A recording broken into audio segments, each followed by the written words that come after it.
Greetings and salutations, Epoch gamers. Big Shit here. Today is a monumental achievement for this channel that covers video gaming. We are going to be dropping our final website reading video before returning triumphantly to finish off the remaining few classes that we have yet to cover. Today, we're taking a look at some of the personal player challenges such as Ironman Mode that Project Epoch has baked with love into this delectable, oh so sweet Classic Plus gaming experience that they're serving up hot, fresh, and steaming on July 26th. There's also brand new 5-man instance content, bringing more fun and variety to the leveling experience, as well as tying into the new Explorer's contract system, which is another challenge mod for only the most epic of gamers. This one's a friggin' doozy, guys. Make sure to watch until the end so you don't miss a morsel of information. And also, we still need more subscriptions to stop the evil orange menace Glungus. He is currently using his powers to prevent the release of the Epstein files, and the only way to weaken this dastardly foe is to subscribe to Big Musk on YouTube. This is a matter of urgent importance, so your support in this war effort is appreciated. Let us begin.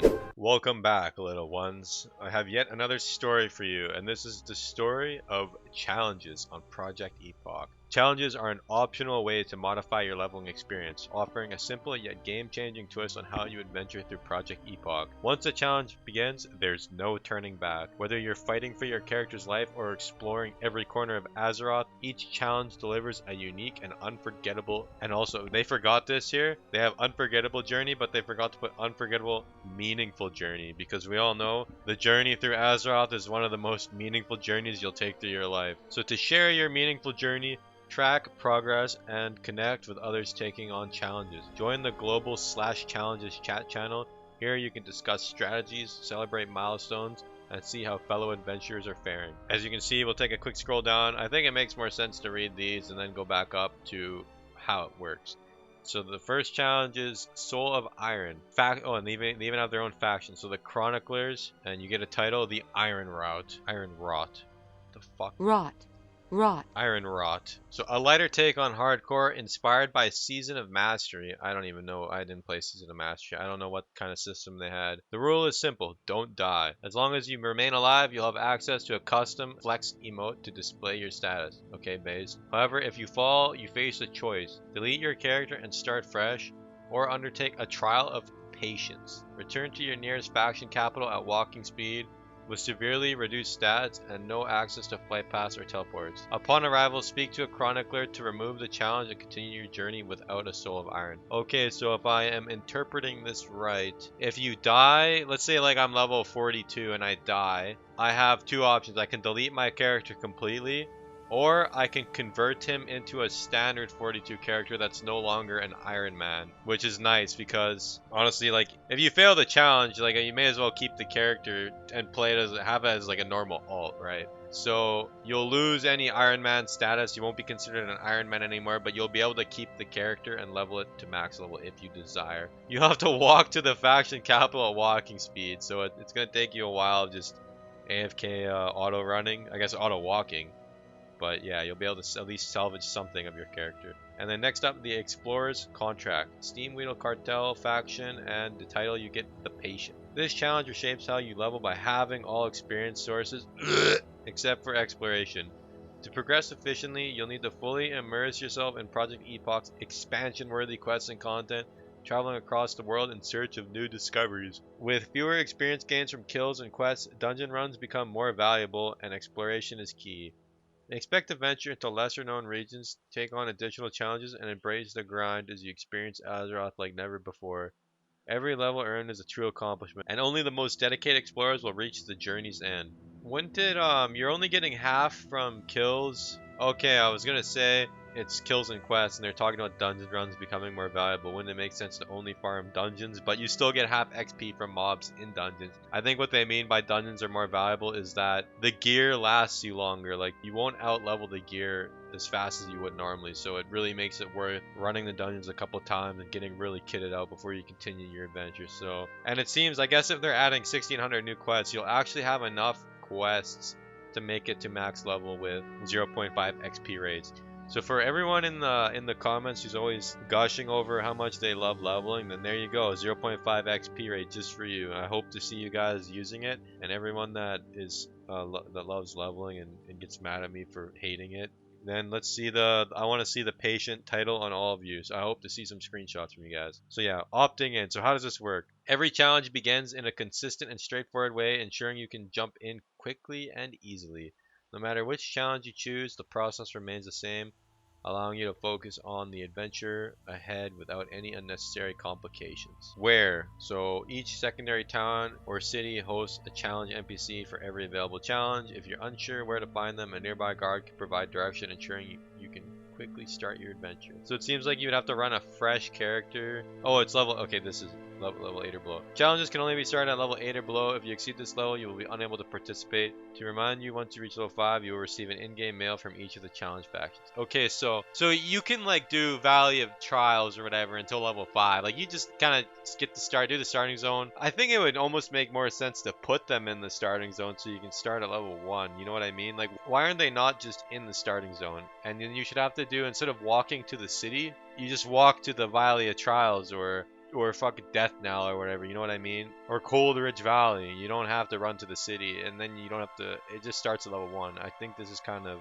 I don't know why. Why is it in the city? Like, so it's like because they put it in the city, they had to make it start at level 5 to 8 when they could have just put it, like I said, in the starting zone. Either way, it doesn't really matter. And then how? To start a challenge, speak with a challenge NPC. They will provide you with details about the rules, restrictions, and the rewards. To confirm your participation, you'll need to enter your character's name. And then, so what are the rewards you can get? All challenges follow a unified reward structure, offering milestones at level 20, 40, and 60 with consistent achievement and item rewards. Level 20. Reaching level 20 while undertaking a challenge is a milestone worth celebrating. As a reward, you'll earn a feat of strength achievement, a special announcement and challenge world channel, and a 12-slot bag filled with utility potions to aid you on your journey.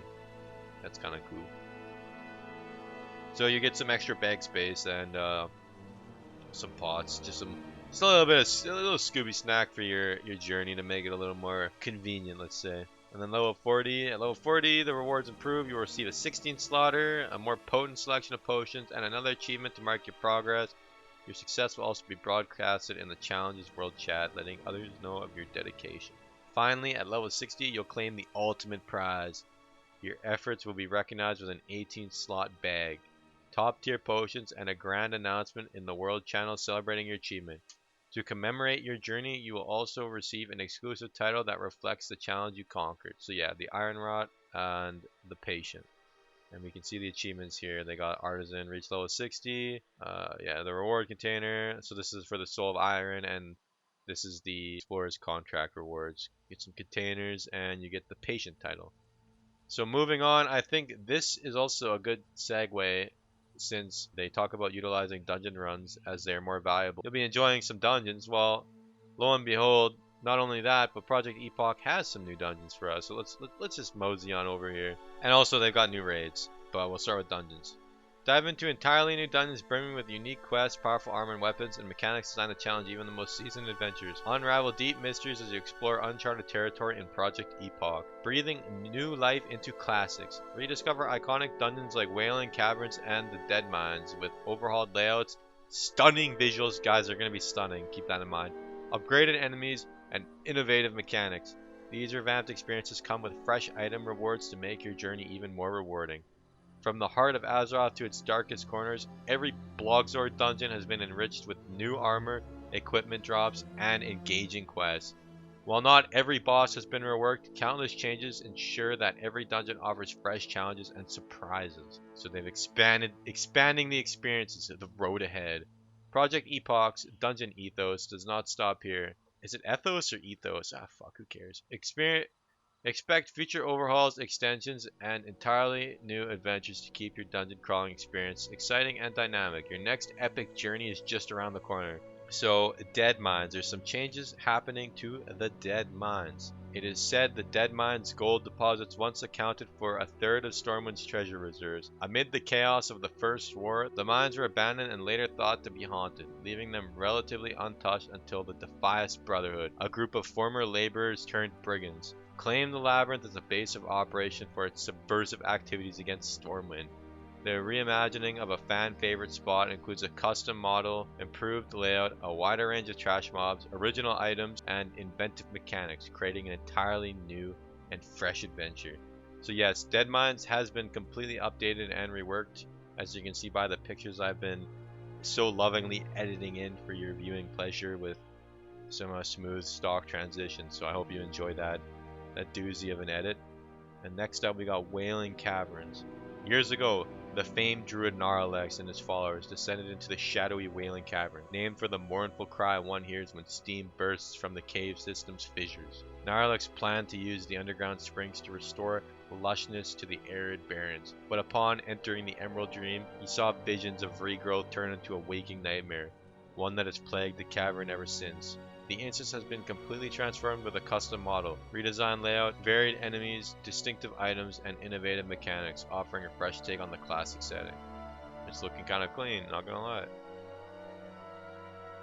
Then next up, so we've moved past the updated existing dungeons and we're moving into some of the new dungeons they've added. So they've added Glittermurk Mines. I believe there's another one. Oh yeah, Stone Talon Caverns. Okay, I thought that was lower level, but I guess it is an endgame dungeon. So there's only one brand new lower level dungeon so far, and it's in the 39 to 44 bracket, and it's Glittermurk Mine. So beneath the lush canopy of Stranglethorn Vale, the venture company struck fortune within the rich mineral veins of the Glittermurk Mines. Yet in their greed-driven excavation, they unearthed something far more sinister than mere ore, an ancient underwater cavern teeming with vengeful Naga. Now, both the Naga and the venture company's ruthless forces flood the tunnel, battling for control over the mine. With these flooded tunnels, Hero will uncover new lore, custom quests, new items, and unique achievements, all set within this perilous, ever-shifting conflict between the Naga and the venture company. But beware, the deep waters hold more than just serpents and miners. Something far darker stirs beneath the surface, waiting for those daring enough to seek it out. It must be the Epstein files, guys. They're in Glittermurk Mines. I guess it is a goblin mine. They've hid them down there. Yep, goblins versus Naga. The Naga have turned on their masters. Never mind. Next up, Baradin Hold. Tol Barad. So that was a Cataclysm zone, and they've brought it into Epoch. It's looking... I like the pictures. It's looking clean. Anyway, we'll read. We'll read, and you'll see the pictures. For decades, the mystical fortress of Baradin Hold has stood as the Kirin Tor's most secure prison, housing some of Eastern Kingdom's most dangerous beings. Hidden deep within the ominous Isle of Tol Barad, this ancient stronghold was believed to be impenetrable until Pirate Lord Blackstone and his ruthless crews stormed its mighty walls. Driven by greed and the lure of forbidden power, they have thrown the hold into turmoil, and now it teeters on the brink of chaos. Adventurers will uncover long-buried secrets, claim powerful treasures, and discover rare crafting recipes of great value. As heroes venture deeper, they will find an unlikely ally in a notorious gnome whose chaotic nature is both a curse and a blessing. I bet you it's Millhouse Manastorm. Wow. Can you defeat the pirates and secure the hold's dark secret before its imprisoned horrors are unleashed? Can we, guys? Let's see. Can we do it? I think we can do it. 5-man. And then finally, Stone Talon Caverns. And all they have is coming soon. And they got this big ass boulder guy and a bunch of kobolds just chilling around, just hanging out with their boulder friend. So yeah, those are the new 5-mans you'll be able to look forward to. These two are 57 and 60, so these will be like end game things. Once you get around 57, 58, 59, you're gonna start doing some dungeons, start gearing up. Not so worried about hitting 60 anymore because you may as well get some XP while also starting your previous grind out. And then I guess this doesn't really relate to the challenge modes, but we'll swap over to raids. I may as well cover raids in this video. It's a big topic, so I hope you guys have watched to the end because you don't want to miss out on how raids are working. In Project Epoch, we got smaller teams, bigger impacts. In Vanilla WoW, raids came in massive 40-man and 20-man sizes. On Project Epoch, we've scaled these down to a more focused 25-man and 10-man groups. I kind of wish, to be honest, I know you guys might not like what I'm about to say, but I wish it was 20 and 10, just because a 10-man divides into a 20-man better. But whatever, it's not that big of a deal. 25-man has always worked for Vanilla WoWcraft, so 40-man, if you're gonna buff the content at all, you kind of it doesn't work. When you're doing a 40-man raid, the content has to be just tard proof because everyone sucks ass. Like, it's just the way it is. And if you want to actually put some more interesting mechanics in, you can't have 40 goobers running around the place. And we all know, like, the reality is this is more of a classic. This is like a TBC Wrath twist on Vanilla WoW, and I'm pretty sure. I'm not saying pretty sure. I am positive. If you're looking for the real bare bones, not bare bones, but the real authentic vanilla WoW experience with like the 40 mans in a custom Classic Plus experience. Like just play Turtle WoW, man. Just play like the Kara 40. It looks good. Like Kara 40 looks good, and the reality is, like personally, I'm glad it's 25 man. If anything, I'd rather have it be 20 man, and I'm also happy there's 10 mans as well because getting all these goobers together is honestly just annoying as fuck. So yeah. So it's not gonna be like Wrath where there's a 10 man and a 25 man option for the same raid. It's gonna be more like the TBC and vanilla design where things like Zol Grub, instead of being a 20 man, Zol Grub is gonna be a 10 man, and Molten Core is gonna be a 25 man instead of a 40 man. So yeah, it'll be just a lower raid size, easier to keep a core together. Custom challenges seamlessly integrated. Prepare for a fresh take on classic raids with reworked boss mechanics that introduce new abilities, phases, and challenges. Every raid has been enhanced with custom boss encounters and reworked loot design to challenge your raid group and push you to adapt unexpected mechanics. These changes breathe new life into the original raid designs, offering thrilling new battles and rewards that will keep you coming back for more. A new way to gear up. We also recognize that TBC classes need broader support when it comes to item types, which is why we've introduced tier tokens. Tier tokens are an exciting new feature designed to give you more control over your raid loot. You can expect each token to see exactly which items it can be transformed into, saving you time and eliminating the need to leave the raid to check what you could potentially receive. This is especially helpful for loot masters to streamline the distribution progress. Rather than turning in your tokens to a vendor, you'll use a system called reforging. This unique system allows you to take your tier token to a thematic location in the raid corresponding to that tier and reforge it into the item of your choice. For example, to convert certain tier 1 tokens, you'll need to be in the center of Onyxia's lair, while other tokens for Molten Core require standing at the Rune of Warding. This same concept will apply to future tier raids, providing an immersive and thematic way to collect your gear. Additionally, if you ever find yourself in need of materials, tier tokens can be disenchanted for the equivalent loot you would get by disenchanting the actual items, ensuring that your tokens are never wasted. Good changes. I can't complain about any of that. And it's cool. I like that they've made it so you actually have to go into the raid and do some LARP rather than just going to like some random bum sitting in the city and giving him a token. He gives you an epic piece of loot. It makes way more sense that you like convert it in the actual raid. And then a future of epic proportions. Guys, it's epic. Our commitment to raid logging. So fuck, they figured out how I play the game. Our commitment to raiding doesn't stop here. Project Epoch is hard at work creating entirely new raids, promising fresh challenges, unforgettable encounters, and legendary rewards for players who dare to take on Azeroth's greatest threats. Yeah, so what are some of the raids? Just take a quick scroll. We got Ani, Molten Core, and Uldum. Is Uldum coming out on launch? I think these might all be available on launch, considering that like they don't have Blackwing Lair or anything. They've just got MC and on Ani's Lair. But yeah, we'll take a look. So in Onyxia's Lair, deep within the swamps of Dustwall Marsh. Oh, there's 3 encounters. So Onyxia's Lair has 3 bosses now. It's not just run in and blow up that purple bitch. It's like now there's a couple other guys in there you gotta smack around. There's drakes flying around her. Is this like Sarth or some shit? Like, oh, I'm gonna do Sarth 3 drakes. So you fight her with all 3 drakes up and it's an epic battle. Oh, well, maybe I should read it. So deep within the swamp of Dustwall Marsh, Onyxia's Lair serves as a shadowy stronghold of the broodmother of the Black Dragonfly. A place of scheming and power, guarded by the mighty Ortorg the Sentinel, the first to challenge intruders who dare enter the lair, and Atresian the Keeper, who watches over the broodmother's most promising eggs. Their fate and purpose shroud in mystery, leaving adventurers to wonder what dark plans they may serve. At its heart lies Onyxia herself, cunning and ruthless matriarch whose schemes extend far beyond her lair, threatening the fragile peace of Azeroth. Fuck, that's crazy. Then next up, Molten Core. Damn, they've given Reggie Rose. They've given him some. He's kind of looking clean, and he's actually got a proper arena with like chains and stuff. I don't remember. They didn't have these chains. No way. Did they have? Dude, it's been so long. I've just deleted half of this information out of my brain, so I barely even like. Dude, there's no way these. I think this was here, but this chain wasn't here. Was this chain here?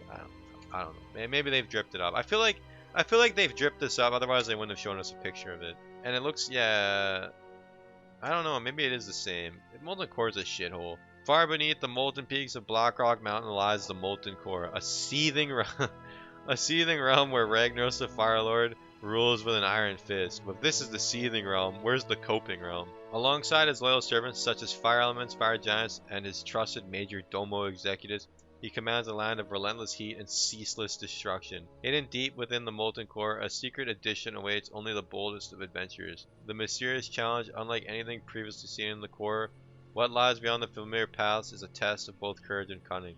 In his newly forged chambers, Ragnaros's fiery influence has been growing steadily as he bides his time, commanding his minions to uphold his dominion over Blackrock Mountain. Though he has not actively sought conflict, his power has been silently building, threatening to erupt and engulf all of Azeroth in flames. So there's a secret challenge in Molten Core that you can do that we don't know of. Maybe, hopefully it's the giant meatball boss that they added in Season of Discovery. They need to add the meatball boss to Project Epoch. Tell me I'm right, guys. We want the meatball.